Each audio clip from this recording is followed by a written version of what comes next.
Pessoal, excelente noite a todos que estão aqui. Salão de Estudos, Centro Espírita Vinhas do Senhor, aqui em Pouso Alegre. A todos que nos acompanham pelas redes sociais, sintam-se como se estivessem aqui conosco, presentes. E antes de nós darmos a necessária continuidade ao estudo da obra Libertação, é imprescindível que nós realizemos aqueles momentos de prece. Aquele momento em que nós focamos o nosso pensamento não nas coisas diárias que nós, com muita frequência, nos inteiramos no nosso dia a dia. As nossas atividades relacionadas à matéria, as nossas preocupações diuturnas. Não. No momento da prece, nós fazemos uma mentalização, um foco em Deus. E por que em Deus? Porque Deus é a fonte de tudo o que existe. Ele, quem criou o universo, quem cria e permanecerá criando. Ele que nos criou, que nos ama e por isso nos sustenta, nos oferecendo a perfeição como meta a ser atingida. Então é nele que nós devemos focar o nosso pensar, é nele que nós devemos focar os nossos sentimentos, não somente quando nos encontramos naqueles momentos maiores de aflição, de dúvida, de dor, de desespero, mas também naquele processo de gratidão por tudo que temos. Frequentemente pedimos, não é errado, mas ao lado do pedir, vamos ver as coisas boas que nós temos. E são muitas, sem sombra de dúvida. Somos agradecidos pelo Pai por esse momento que Ele nos proporciona, de estudo, de reflexão a respeito da nossa realidade espiritual, para que cresçamos como seres espirituais que todos somos, para que saiamos dessa matéria em condição melhor comparada àquela em que nós entramos há alguns poucos anos atrás. Que Deus nos abençoe, nos fortaleça, nos ilumine e que tenhamos paz, profunda paz. Que assim seja. Gente, na semana anterior nós começamos o capítulo 2 da obra Libertação, intitulada A Palestra do Instrutor. O instrutor aqui é o instrutor Gúbio, que estava falando para André Luiz e para Eloy, amigo de André Luiz. Lembrando que Gúbio seria aquele indivíduo que iria conduzir André Luiz e Eloy para as regiões trevosas, para que eles tivessem ali ações benéficas que nós vamos ver nos próximos capítulos, ao mesmo tempo que o aprendizado ia acontecendo. Gúbio falou algumas coisas que nós comentamos na semana anterior. Falou a respeito, que devemos compreender a escolha dos maus. Falou a respeito do que os mestres das trevas fazem. Nos orientou acerca de quando tudo começou. Falou-nos a respeito da intenção, do objetivo dos seres, dos mestres das trevas, relacionados aqui à Terra, o que eles querem aqui conosco, com o próprio planeta Terra em si. André Luiz até mesmo pergunta por que eles escolheram a prática do mal, já que eles já estão desencarnados, conhecem a questão da evolução, de reencarnação, de mediunidade, por que eles assim mesmo optaram pelo mal. E aí o mentor fala a respeito do acordar da consciência, fala a respeito dos inúmeros séculos na maldade, enfim, inúmeras coisas relacionadas à força de vontade, passa a respeito do pensamento, da doença, dos estímulos superiores e inferiores que nós temos. Nós paramos aqui na semana passada, na semana anterior. Hoje nós vamos dar continuidade e fechar esse capítulo. Começando com uma frase interessante do nosso querido Gubbio, que ele diz assim: atitudes mentais enraizadas não se modificam facilmente. Frase chave para nós entendermos não somente o porquê que esses nossos irmãos, eles focam no mal, mas também para compreender por que nós, seres espirituais momentaneamente mergulhados na carne, porque nós temos tanta dificuldade em combater os nossos erros, os nossos vícios, porque as nossas atitudes mentais estão, olha a palavra que ele usa. Interessante a gente ver a obra de André Luiz, que as palavras não são jogadas ali ao léu.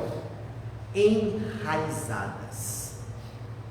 Quando uma árvore é profundamente enraizada, dificilmente a gente retira ela do solo. Então a função nossa, dentro da doutrina espírita, no conhecimento que o Espiritismo nos dá, é enfraquecer essas raízes que dificultam a nossa mudança mental. Porque para nós mudarmos o nosso pensamento, para mudarmos, aliás, a nossa conduta, o primeiro passo, o mais importante, é mudarmos o nosso pensar, mudarmos a nossa mente. Isso em todas as áreas, em todos os campos, porque nós somos o fruto daquilo que nós pensamos.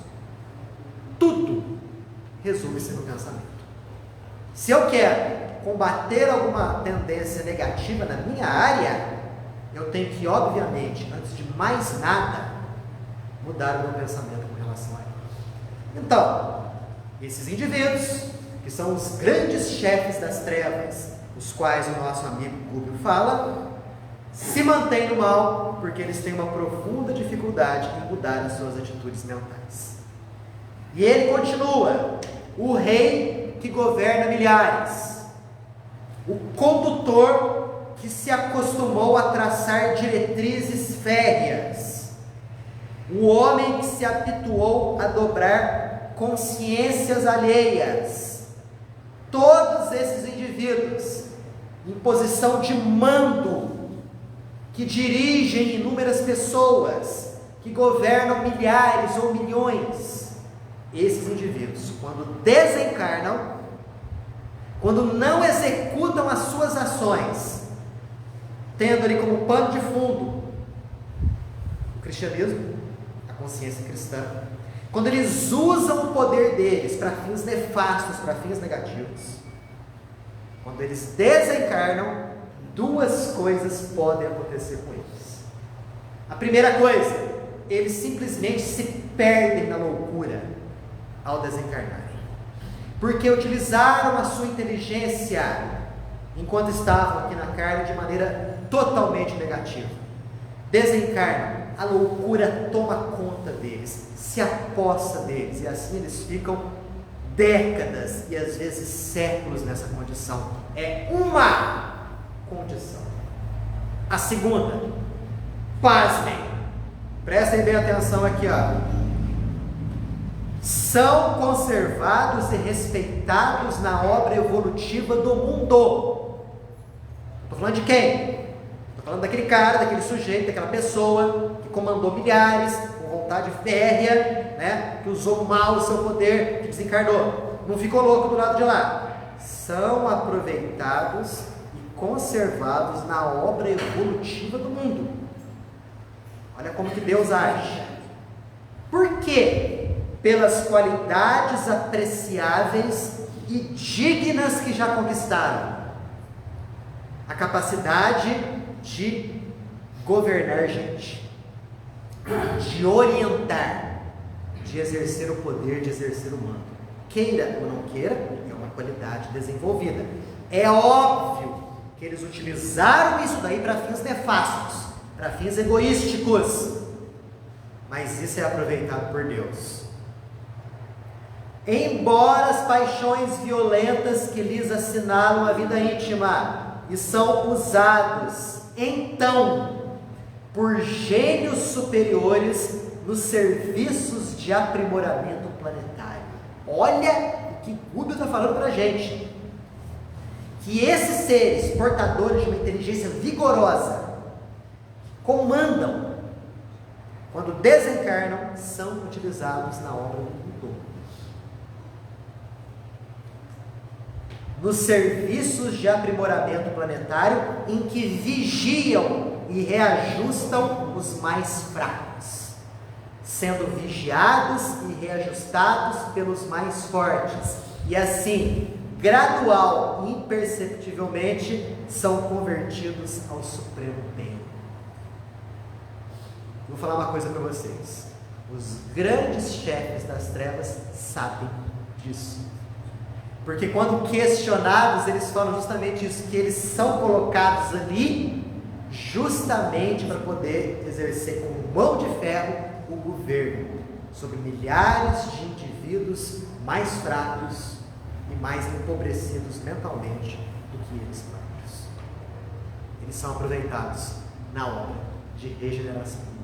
Ô Daniel, se Deus desse a oportunidade, fizeram mal, eu estou dando a chance de fazer o bem. É isso? Na verdade, eles, como chefes trevosos, eles não estão ali com a intenção de fazer o bem.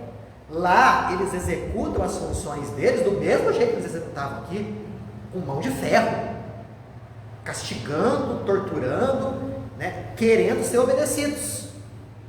Só que eles fazendo isso, eles seriam a lixa que está lixando o lixo dos outros. Lembram que foi dito até na semana passada e na retrasada, que Deus não coloca anjos para custodiar criminosos. Então a gente vê ali seres maldosos servindo como instrumento de purificação de outros seres maldosos, só que mais fracos mentalmente que eles. E essa oportunidade? Não existe esse mal que Deus dá a oportunidade de se converter numa coisa boa, de ele conduzir essa turma para um lado melhor? Lembra daquilo que Jesus falava, que é necessário o mal, mas ai daquele porque ele vem no mal? Enquadra-se justamente nisso daí. São indivíduos que são utilizados nesse processo de despertar de consciências embrutecidas. E eles, por sua vez, olha o que o mentor fala aqui, ó, sendo vigiados e reajustados pelos mais fortes. Tem gente mais forte do que eles, que os vigia e que os reajusta. A gente vai ver nos capítulos seguintes aqui, que o Gregório, que é o chefão da cidade, ali localizado em região subcrostal, era vigiado por gente pior que ele, mais poderosa do que ele. Então olha só como que a divindade age. Utiliza das capacidades desenvolvidas, embora no mal, para que ocorra o despertar de seres profundamente adormecidos em termos espirituais. Né? E esses seres, com o decorrer dos séculos, por sua vez, eles também vão sendo burilados e aperfeiçoados. Que coisa, não? Interessante isso. Olha só, e ele continua: semelhante realidade obriga-nos a meditar na extensão do serviço espiritual em todos os ângulos evolutivos. Educação para a eternidade não se circunscreve aos bancos escolares. Quando a gente fala em educação, não é simplesmente ganhar o conhecimento que vem de fora para dentro, mas é o despertar das qualidades interiores. E é um movimento oposto. É um movimento de centrífugo. É um movimento que vem de dentro para fora. É obra de paciência nos séculos. Não podemos esquecer, portanto, o amor que devemos aos ignorantes, aos fracos e aos infelizes. Por quê? Imprescindível se torna caminhar nos passos daqueles que igualmente um dia nos estenderam as mãos. Então, esses seres trevosos e aqueles que são ignorantes e que sofrem as ações deles, nunca que são abandonados pela bondade divina. Tanto que inúmeras excursões ao astral inferior são organizadas pelos nossos benfeitores espirituais. na tarefa de auxílio, na tarefa de resgate, na tarefa de auxílio ao aprimoramento desses seres desencarnados. A divindade, obviamente, nunca os abandona. Fala. Eu percebi nesse momento, nessa parte do capítulo, que, diferente da gente, tem até uma frase que nos marca, né, como homens: você será reconhecido pelo seu erro. Eles reconhecem as pessoas pelas qualidades que foram adquiridas ao longo do tempo. E essas qualidades não se perdem. A gente leva isso e vai aprendendo cada vez mais. Mas eles, essa espiritualidade maior, reconhece tudo isso, reconhece todo o seu esforço. E seus erros não são aquilo que te derruba, mas são aquelas pedrinhas do tropeço que vão trabalhando ao longo do tempo. Exato. Mas eu fiquei assim, até mais confortável. Nossa, então quer dizer, para eu chegar lá, vamos ver o que eu fiz. Que bom. Exato, porque assim, a justiça divina é perfeita, porque ela vai pesar na balança exatamente tudo aquilo que a gente fez de bom e de positivo, né? Nós seremos cobrados quando nós, nas nossas ações conscientes do mal, nós seremos, obviamente nossa consciência vai cobrar, mas aqueles pontos da nossa personalidade que já cresceram, que já foram cobrados, a gente vai receber a cota positiva relacionada a eles. Graças a Deus que é assim que a coisa funciona, né? Do lado de lá vai ter trabalho e serviço para todas as personalidades, para todos os níveis espirituais. Não tenhamos dúvida em relação a isso daí. Nada se perde, né? Indivíduos como esses, que desenvolveram vigorosamente a inteligência no caminho do mal, após passarem longo período em sofrimento e em burilamento, após o arrependimento acontecer, aquela inteligência será aprimorada, usada para o bem. Nós vamos ver aqui mais no finalzinho do livro, um obsessor que utilizava suas energias para prejudicar a vítima, após o processo de queda em si mesmo, e que ele percebe o mal que estava fazendo, logo ele é colocado pelo próprio mentor Buda aqui a administrar passe em indivíduos mais sofredores do que caso Paulo de Tarso, Paulo de Tarso né? Exato. Assassinava os cristãos, perseguia tudo, mas era de uma inteligência vigorosíssima, né? O que Paulo estava fazendo? Ele estava, aquela inteligência, aquela capacidade, sabe? Ele não era desonesto, ele era honesto naquilo que ele sentia. Só que essa honestidade naquilo que ele sentia estava distorcida. O foco dele era diferente. O que Jesus fez quando apareceu para ele nas portas de Damasco? Meu filho, não olha para cá, olha para cá. Tanto que ele entendeu na hora. Quando ele cai do cavalo e vê Jesus, o que ele fala? Como é que ele lembra? Senhor, o que queres que eu faça? Ali já aconteceu a consciência despertar. Senhor, o que queres que eu faça? Era o Jesus que ele percebia. Quando ele viu Jesus naquele esplendor todo, ele falou assim: não posso perceber isso. Tem que ser servo. Acho que você respondeu um pouco.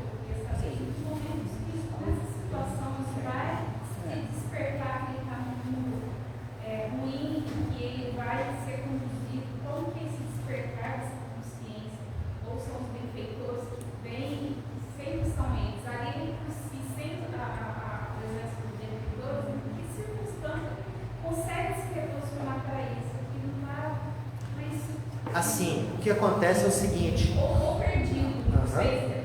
Não, eu compreendi sua pergunta. Sabe, conscientemente, eu estou num lugar que eu deveria estar, ou estou este mesmo que eu deveria estar, O processo é sempre de dentro para fora. Os nossos benfeitores espirituais, eles podem estar ali presentes, podem vibrar por nós, orar por nós. Agora, se não houver aquele movimento interior de conscientização, de querer mudar, muito pouco os nossos benfeitores podem fazer. Muito pouco.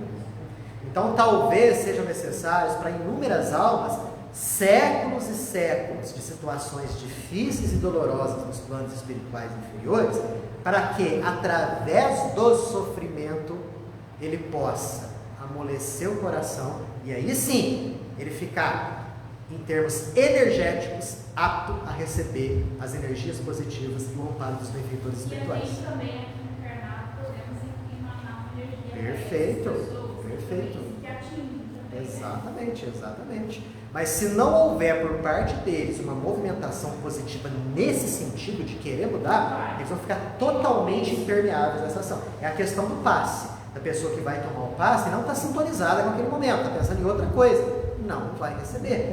Porque nós temos que pensar que pensamentos positivos, preces, passe, são energias.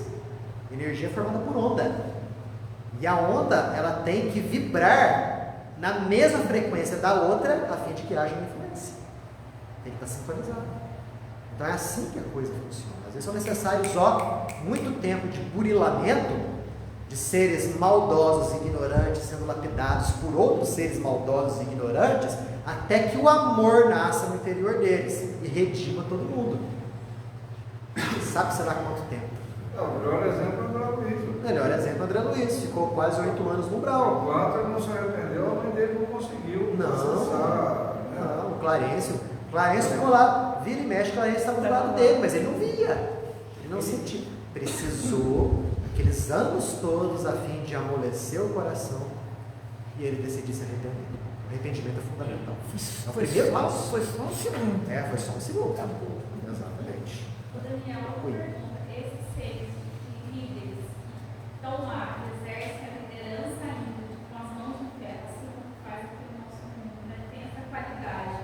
Ele não cria esse espírito de se sentir mais forte ainda, eu continuo andando, eu continuo empoderado, da mesma maneira que está aqui. Assim, Incentivo. naquela ilusão, né? Naquela ilusão de que exercendo o poder sobre o outro, eles vão ter o bem-estar de que precisam. Pura ilusão. Vai chegar um dia em que eles vão despertar e vão perceber que o caminho da felicidade é o caminho de servir o próximo, não de exercer um poder nefasto sobre ele. Eles ainda estão nessa ilusão. Dentro da carne ou fora da carne, a coisa não muda muito. Não muda muito. Uma das coisas que eles mais reclamam, os chefes, é das perdas. As perdas dos súditos deles. Porque cada vez que a luz chega, vai levando um monte de gente. Esse sofrimento que eles vão produzindo vai burilando aqueles menores e eles vão sendo levados. Exatamente. E a turba, a quantidade, aquela população enorme, vai diminuindo. E eles vão percebendo que tem alguma coisa acontecendo. Por que eu não consigo entender esse povo aqui? Aí eles começam a se questionar também. Exato. Bem assim que a coisa acontece. Continuando aqui, pessoal. Olha só. O que ele fala aqui, ó. Considerando que a maioria das criaturas humanas persegue as sensações do corpo físico, qual se as atrações genésicas e o desvairado apego aos bens provisórios mais baixos encerrassem toda a felicidade do mundo, a colheita de personalidades desequilibradas é sempre inquietante. O que ele está falando aqui? Aqueles indivíduos que consideram que felicidade aqui na Terra seria uma questão genésica, a questão sexual muito bem atendida, ou a questão do dinheiro, a questão do poder, indivíduos que só pensam nisso, ao saírem do corpo, através do processo desencarnatório, encontram-se na realidade espiritual semi-enlouquecidos. A colheita é sempre inquietante. Loucos perigosos por voluntários, dirigidos por inteligências soberanas especializadas em dominação, constituem hordas terríveis que vigiam as saídas das esferas inferiores em todas as direções. Então, guardem bem essa figura. Indivíduos que aqui na Terra focam somente na matéria, ao desencarnarem, dificilmente escapam de se situarem numa situação como essa aqui, de ficarem desvairados, de ficarem enlouquecidos e de buscarem pessoas que se afinizam com eles. E eles encontram, por questão de afinidade. Encontram, inclusive, inúmeros seres mais fortes que eles, em processo de dominação. E eles são utilizados formando hordas, bandos terríveis de seres profundamente adestrados na prática do mal e que vigiam, ó, a palavra usada aqui, ó, as saídas das esferas inferiores. Parece ficção científica, não parece? Mas não é. É assim que as coisas funcionam, né? Olha só, qualidades morais e virtudes não são fórmulas verbalistas, são forças vivas.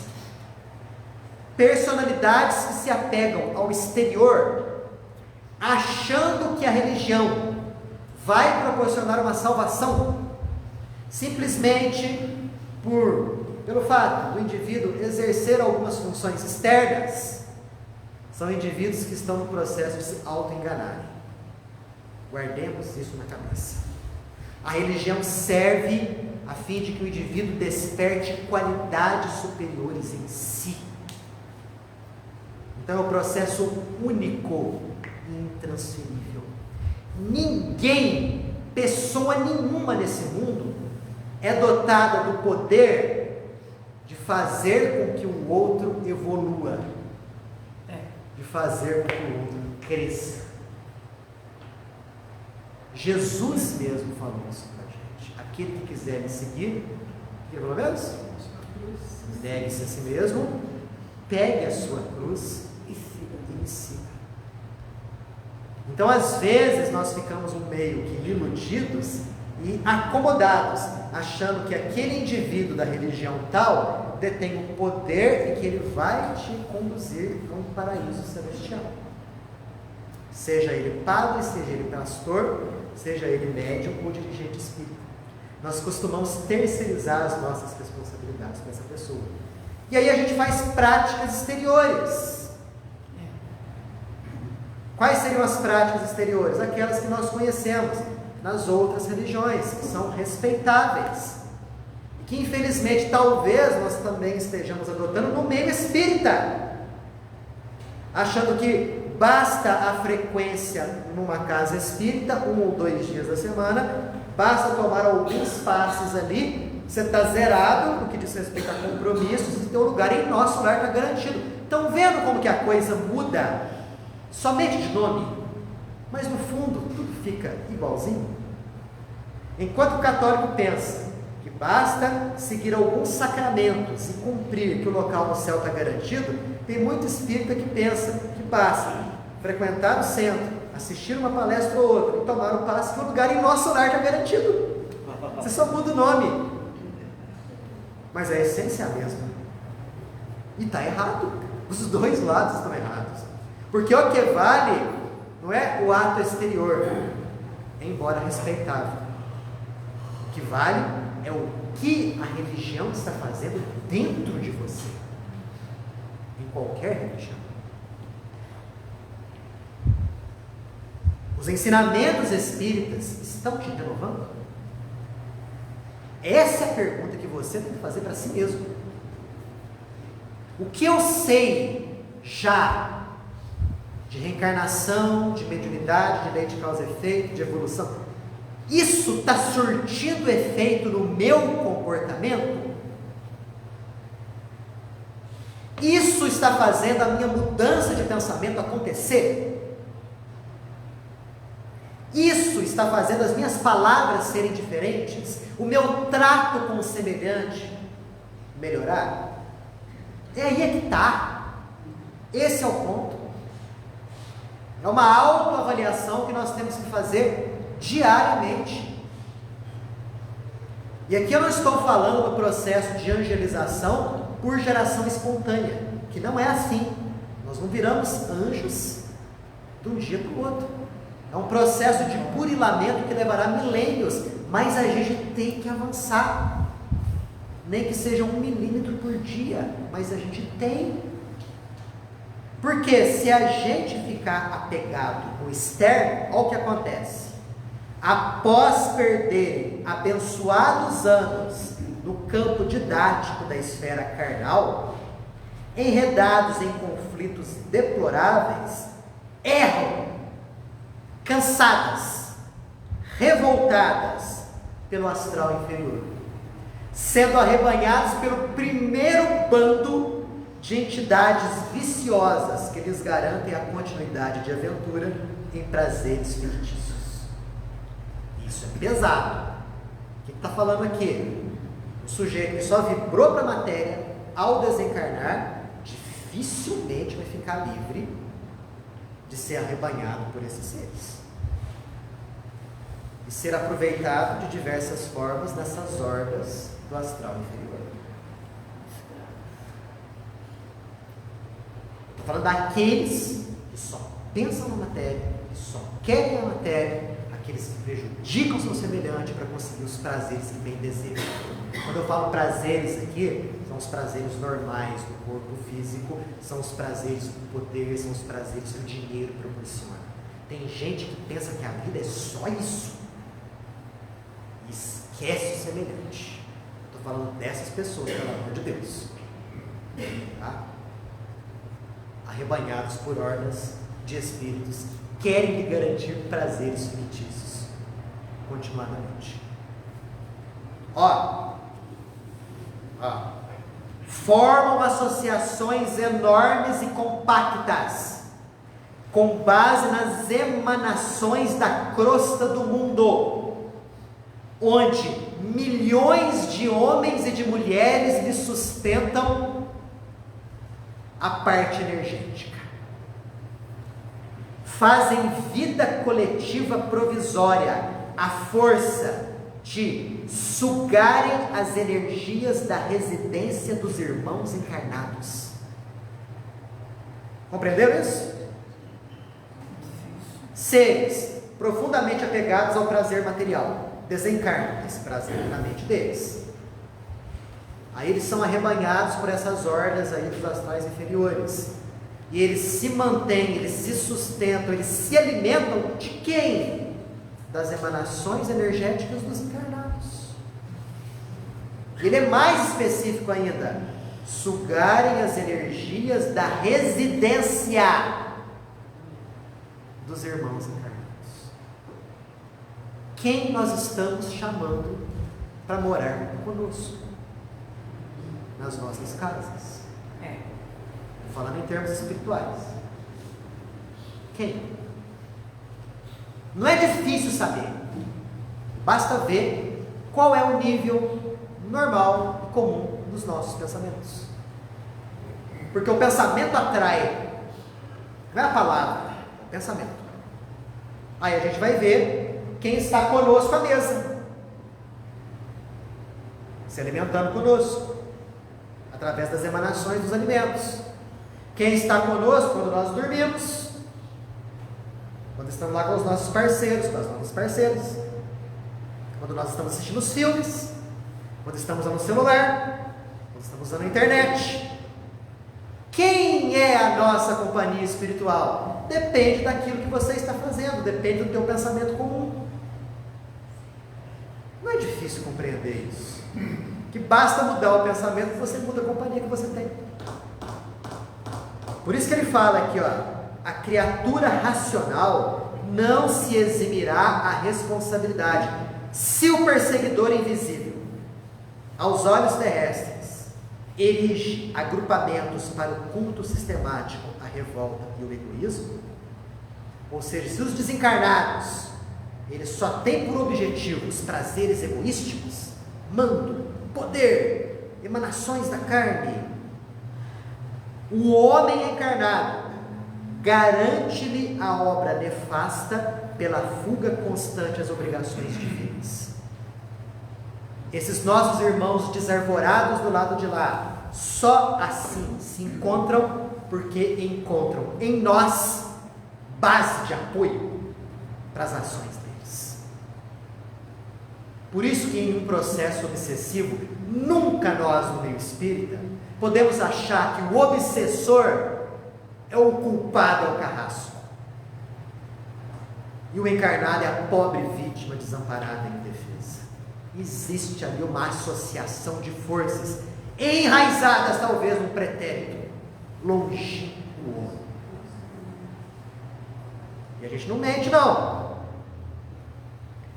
obsidiam-se mutuamente, atravessam séculos assim, uns unidos aos outros, presos a lamentáveis ilusões e propósitos sinistros, com extremas perturbações para si mesmos.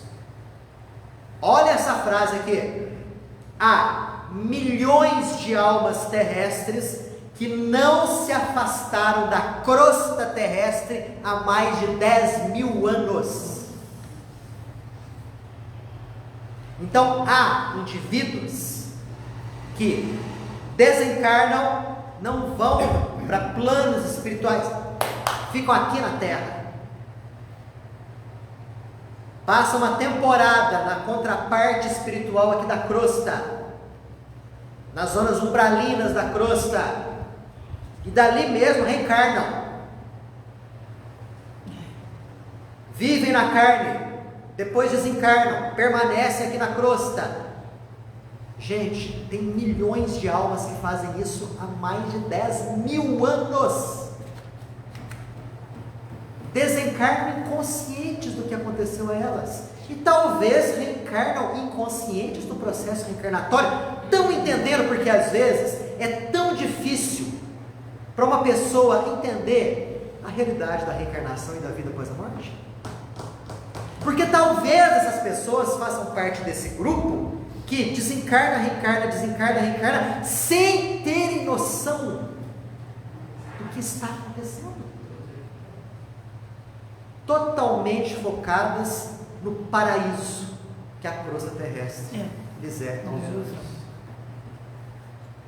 Isso é terrível, gravíssimo isso daqui.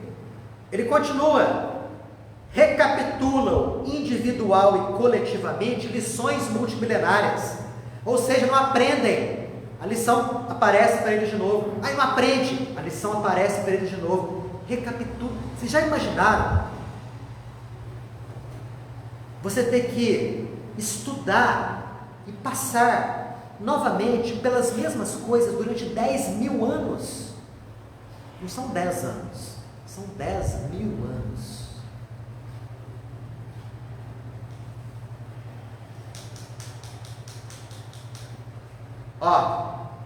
Lições multimilenárias sem atinarem com os dons celestiais de que são herdeiras, afastadas deliberadamente do santuário de si mesmas, agitando-se de quando em quando em guerras arrasadoras nos dois planos da vida.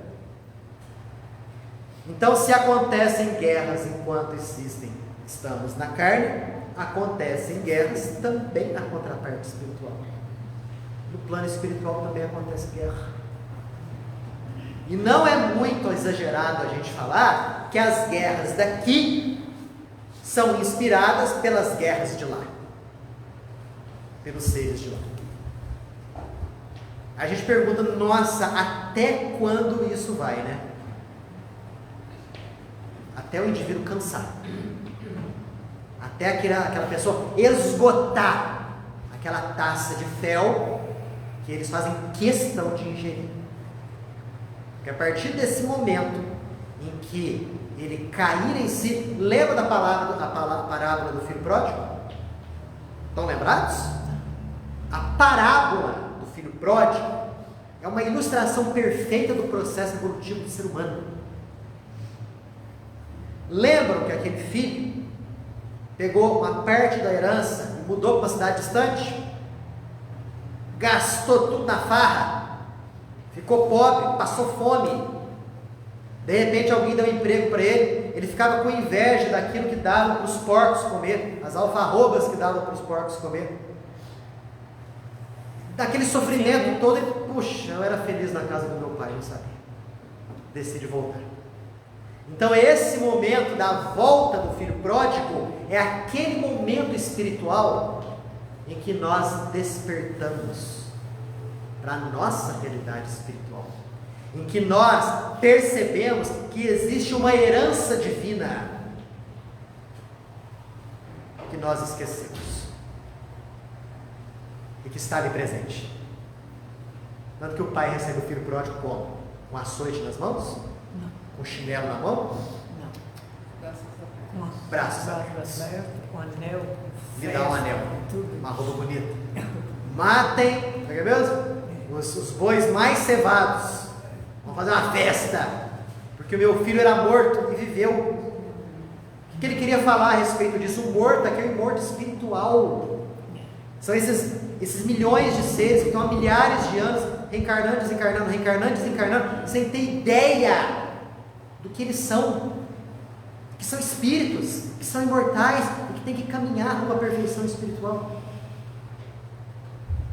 Esse é o momento do despertar. Graças a Deus que nós já estamos nesse momento do despertar. Porque a gente não pode alegar agora a ignorância quanto à realidade do processo. Não podemos.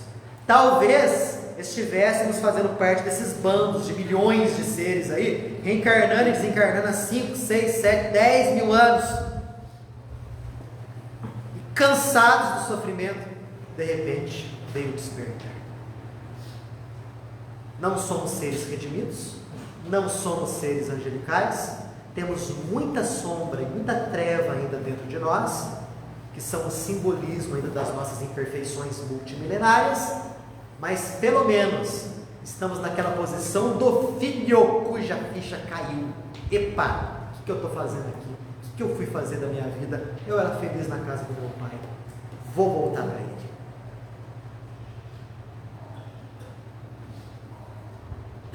Esse pessoal, esses milhões de seres que estão aí reencarnando, desencarnando, fazendo guerra à vontade, não estão abandonados. Todos nós sabemos disso.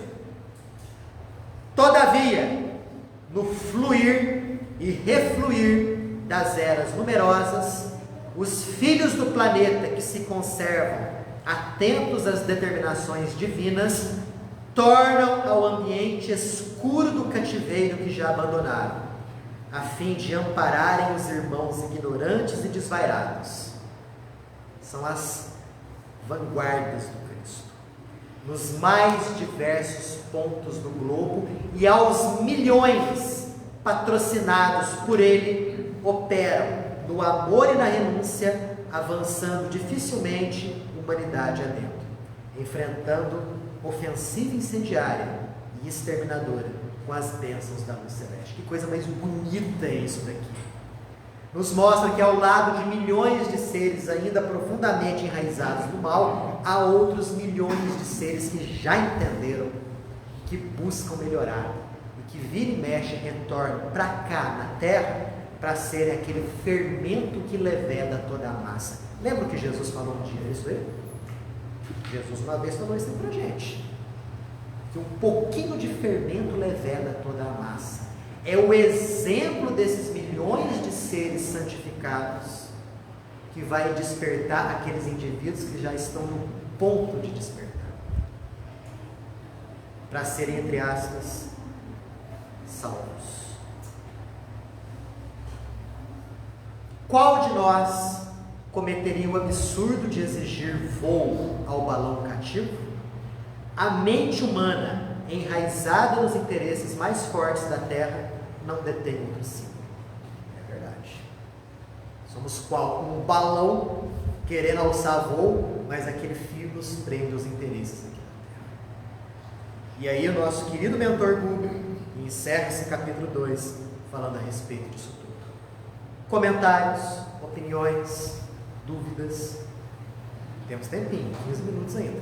Pode falar. Então, Daniel, esses milhões de pessoas que há 10 mil anos não tomam consciência, não conhecem a verdade, não despertou, eles têm culpa nisso? Olha, a verdade a eles é apresentada, não é apresentada? A partir do momento que chegou Jesus e outros, óbvio, inferiores a Jesus, mas grandes avatares da luz aqui na Terra, mostrando o caminho verdadeiro, mostrando a questão do amor, a questão da sabedoria, um objetivo nobre a ser apresentado, esse pessoal não pode alegar mais ignorância. Então não é falta de conhecimento, Não é falta de vontade. Exatamente isso mesmo. Exatamente isso mesmo. Vendo quem é muito dado, muito será cobrado? Sim. Pois é. Inúmeros seres que morejam pelos caminhos do mal são profundos conhecedores dos ensinamentos do Cristo. E até mesmo habilmente utilizam desses mesmos ensinamentos para manterem núcleos de poder nas regiões trevosas.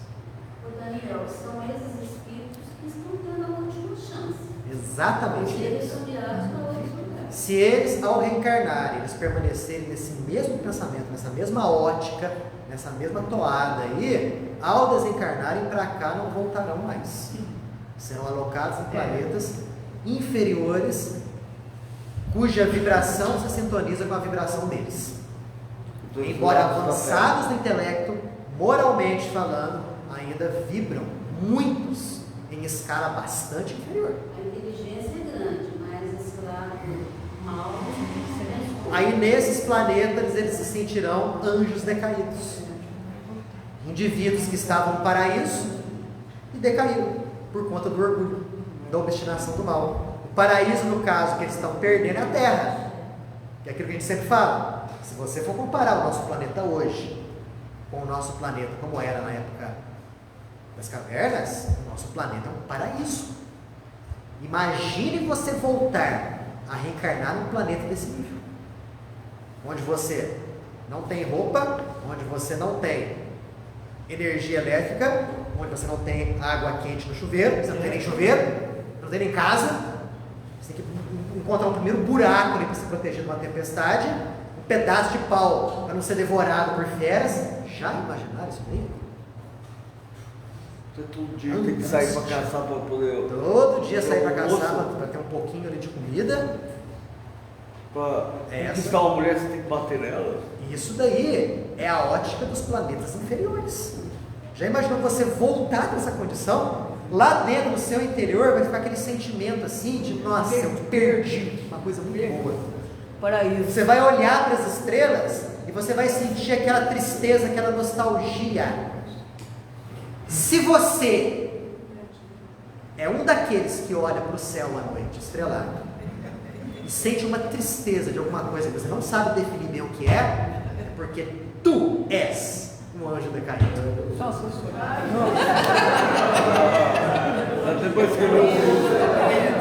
Você tem saudade de um paraíso que você não sabe definir, que você perdeu alguns milhões ou milhares de anos atrás. Quem não é? Kardec fala no livro A Gênese que, à exceção das raças autóctones, ou seja, derivadas mesmo do planeta Terra, que configuram as, vamos dizer, seus povoamentos, as povoações mais primitivas, todo o resto são seres provenientes de outros planetas. A gente vê expulso de algum lugar. Só Adão e Eva. Nós somos Adões e Evas aí, expulsos de algum lugar. É a realidade. Ô Daniel, Pelo bem. mas a gente pode sentir saudade também, mas a gente olha para o céu e fala, eu já estive lá, mas eu vou voltar. E vou voltar. E vou Por voltar. quê? Esses mundos felizes não são interditos para nós, para toda a eternidade. Depende do quê? Da nossa vontade em fazer o bem aqui, melhorar o tanto quanto possível para voltar para lá. Foi o que aconteceu com os antigos egípcios. Das 4 grandes raças que vieram de Capela, a mais avançada e a menos comprometida era dos egípcios.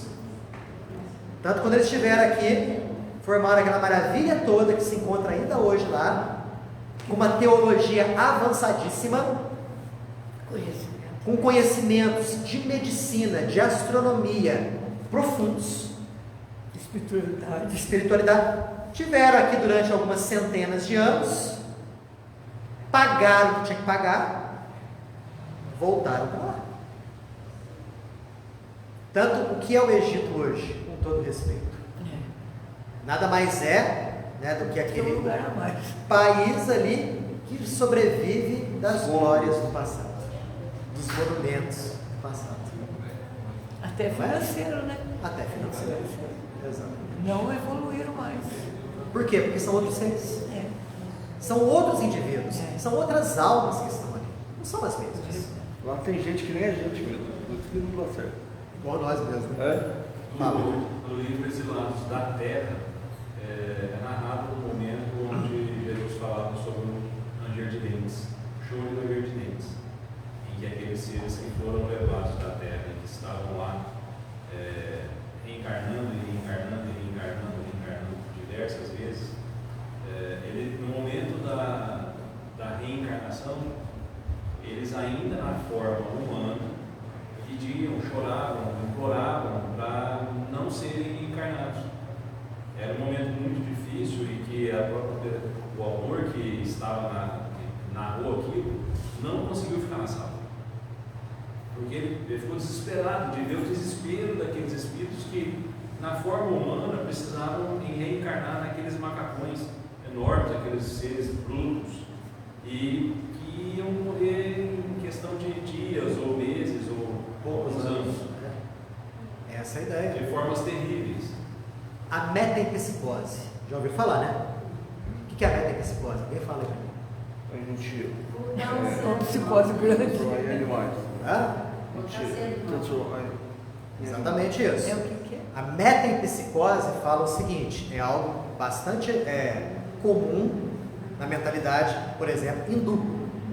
No hinduísmo, a religião mais antiga do mundo fala da metempsicose, que é o indivíduo da alma humana que reencarna em corpos animais. É claro que dentro do espiritismo a gente sabe que isso não é possível. Você é ser humano, reencarnará em corpos humanos. Mas as religiões antiquíssimas falavam da metempsicose. E isso diz respeito a isso que você falou para mim, Ricardo.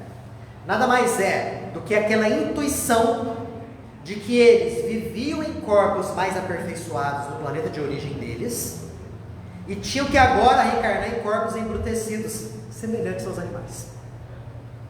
A metempsicose é entendida dessa forma. Foi interessante que no momento em que ele saiu da sala, a entidade que estava acompanhando falou assim: até que eles desenvolvam o perispírito desse planeta, eles ainda serão vistos como humanos quando desencarnam, mas eles vão assimilar essa forma no perispírito deles. Exato. E vão perder essa consciência da humanidade. O que vai acontecer? Eles serão os promotores da mudança genética dos corpos desses seres embrutecidos, como aconteceu aqui na Terra. Uma melhoria, né? Uma melhoria. O que Kardec fala na Gênese? Ele fala que quando os primeiros exilados reencarnaram aqui na Terra, obrigatoriamente eles tiveram que reencarnar tendo como ventre materno corpos das macacas. Só que ali eles reencarnaram e já tinha ali uma genética um pouquinho modificada que lhes proporcionaria um corpo mais aperfeiçoado no futuro. De início, não dava para você distinguir o que era humano do que era macaco. Mas com o passar das gerações, aqueles humanos que reencarnavam em corpos embrutecidos, semelhantes aos macacos, foram produzindo remodelações daquela forma. E assim fomos afastando lentamente desse tronco até chegarmos numa forma que nós nos encontramos hoje. Tanto que o famoso elo perdido nunca vai ser encontrado. Porque as mutações genéticas relacionadas à mudança do corpo carnal aconteceram no plano espiritual, não vai acontecer aqui na Terra. Nunca o elo perdido vai ser achado. Daniel. Né? Então o que vai acontecer? Vai acontecer essa mudança lenta e imperceptível na carga genética. E é o que já está acontecendo em termos atuais. Nos dias de hoje, nosso planeta, desde a década de 70, isso vem se acelerando profundamente. De 2000 para cá, então, uma verdadeira invasão está acontecendo de seres provenientes de outros orbes, não são perfeitos, mas que detêm um nível de intelectualidade e moralidade superior ao nosso, reencarnam aqui para promover o necessário alavancamento do nosso patrimônio intelecto-moral, ao mesmo tempo que vão mudando a condição orgânica do nosso corpo. Daqui a algumas gerações, nós não estamos vendo isso daqui, mas daqui a algumas gerações nós vamos perceber mudanças perceptíveis Para 2300. no corpo dos habitantes da Terra. Já existem mudanças sendo percebidas. Busquem na internet a questão da mudança na angulação do osso esfenoide. Nossa, deixa eu anotar. Você anotar não. Está aqui no vídeo. Vou só pegar aqui no vídeo. Mudança na angulação do osso esfenoide. Isso só acontece em grandes surtos evolutivos. Aconteceu há muitos milênios atrás. Está voltando a acontecer agora. Alguns dentistas do Japão e da Austrália, se não me falha a memória, ou Austrália e Nova Zelândia, uma coisa assim, já verificaram a mudança na angulação desse osso, que tem a ver com o volume da caixa craniana. Vocês veem isso daí. Interessante. Fala, Ângela. E a gente já percebe essas crianças que estão por aí. Crianças na cadeirinha para comer e recusam a carne. Não querem carne. Eu não gosto de carne. Da onde que vieram isso? Que se nunca comeu carne, fala que não gosto de carne. Tem um vídeo ali que é uma coisa mais bonitinha de uma criança. Então, a gente já está vendo isso. Essa alavanca está na música, as crianças com 5, 6 anos tocando piano. Está por aí, a gente já está vendo isso. A gente está num período que Kardec fala lá na Gênesis, meio que privilegiado. Porque nós estamos bem naquela situação em que estamos acompanhando o afastamento de uma geração e a chegada da outra. Por isso que está tudo muito misturado agora. Por isso que a gente percebe, ao lado desses seres mais evoluídos, outros profundamente embrutecidos. Porque são esses que estão tendo a última chance aqui. Até mesmo para aproveitar o exemplo daqueles que são melhores, para ver se eles não são tocados interiormente. Quem sabe está no momento espiritual deles acordarem. Se decidirem assim, maravilha, beleza. Mas se não decidirem, não vai ter jeito. Para cá não voltarão mais. A não ser depois de muitos séculos de burilamento nesses planetas inferiores, né?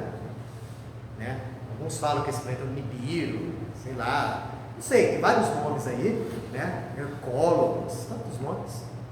Vão voltar para cá. Vão voltar para casa.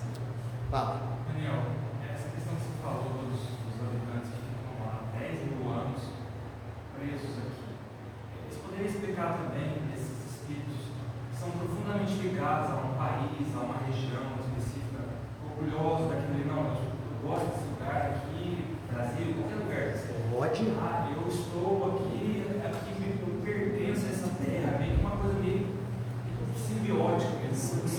Aquele orgulho de raça, né? Orgulho de raça e isso também guerra, né? Regiões onde acontecem guerras há centenas de anos. Pode, nossa, explica tudo isso daí. Explica tudo isso daí. Tudo tem um porquê, não tenha dúvida não.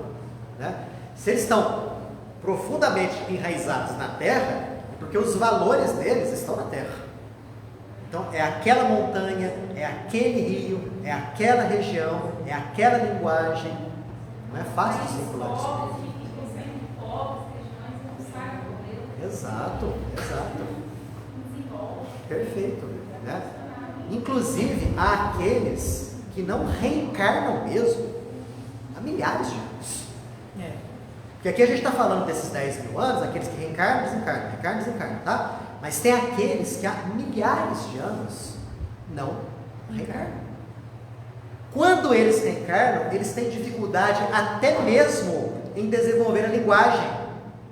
Porque quando estavam reencarnados aqui, eles estavam acostumados com uma língua que hoje é morta. Eles não têm as matrizes das línguas modernas. O Divaldo conta uma história muito interessante, em que ele recebeu um grupamento de espíritos cuja última reencarnação aconteceu na Babilônia. Eram escravos que tiveram os olhos vazados. Isso, gente, há quanto tempo atrás aqui? 2.600 anos atrás. Que estão tendo a reencarnação aqui na Terra, no Brasil, pela primeira vez depois disso. Divaldo fala que para eles aprenderem a falar o português, foram aquelas pessoas que tiveram dificuldade de alfabetização. Em aprender as primeiras letras, até mesmo em falar. Não estou falando que todos os casos são isso, tá, gente? Por favor. É esse caso específico que gerou isso daí. Então ele até fala de um que tinha dificuldade na fala, era meio gado. E um dia esse sujeito saiu da mansão do caminho, ele tinha lá seus 18 anos de idade, foi, né, totalmente habilitado lá, saiu. O Divaldo conta, você sabe que é muito engraçado, né? E um dia ele ligou para o Divaldo. Divaldo, adivinha quem tem que estar falando? Eu sei, é o fulano. Como que você adivinhou? O Divaldo falando isso. Ah, beleza. Mas por quê? Não tinha na mente atual as matrizes das línguas atuais, do português moderno. Tinha aquela linguagem, o acádio, o sumeriano, sabe-se lá que linguagem que era? Fala. Existe a degradação do espírito, do próprio visual dele, da forma dele, pela falta do processo reencarnatório, que é cobrado pela própria ação do planeta, a ação telúrica do planeta. Existe. Nós temos um exemplo lá em Os Dragões, em que narra o espírito já degradado, mostrando escamas e unhas deganhadas e uma série de aparências que deformaram esse espírito completamente. Ele vira. E se continuar, vira o quê? Um animal. E se continuar, vira o quê? Um ovoide. Um animal. Vira um ovoide. Né? O que acontece com a forma? A forma vai se degradando, vai passando pelos reinos inferiores da natureza. Né? Na forma, vamos dizer assim, de um macacoide, depois para a forma ali de um ser De uma planta. relacionado ali a um lobo, um cachorro, depois ali uma forma reptiliana, até perder a forma humana. Até ficar na forma ovoide, perde o organismo perispiritual. E daí? E daí? Para que esses espíritos possam ter novamente um organismo perispiritual humano, talvez eles tenham que experimentar diversos choques reencarnatórios. Porque a união do corpo ovoide com o ventre materno provoca um choque biológico muito grande. Isso faz com que desperte a mentalidade e eles possam voltar à forma humana novamente. Fala, Renato. Você citou aí esse grande período de não conseguir reencarnar. Na verdade, assim, não conseguiu ou não foi possível, não foi liberado essa reencarnação? Não, eles não querem. Não querem. Não querem. Eles querem ficar do lado de lá, dominando as regiões deles. Eles não querem perder o poder. Eles não querem perder o poder. Querem ficar por lá mesmo. Questão de não querer. Mas é óbvio que esse querer deles é limitado. Vai chegar um momento, nem que seja de modo compulsório, que eles vão ter que reencarnar. Semana que vem a gente continua. O que a gente vai ter semana que vem? Capítulo 3º. Aí o nosso querido mentor, Rubio, vai descrever qual que vai ser a tarefa do André e do Eloy. Certinho?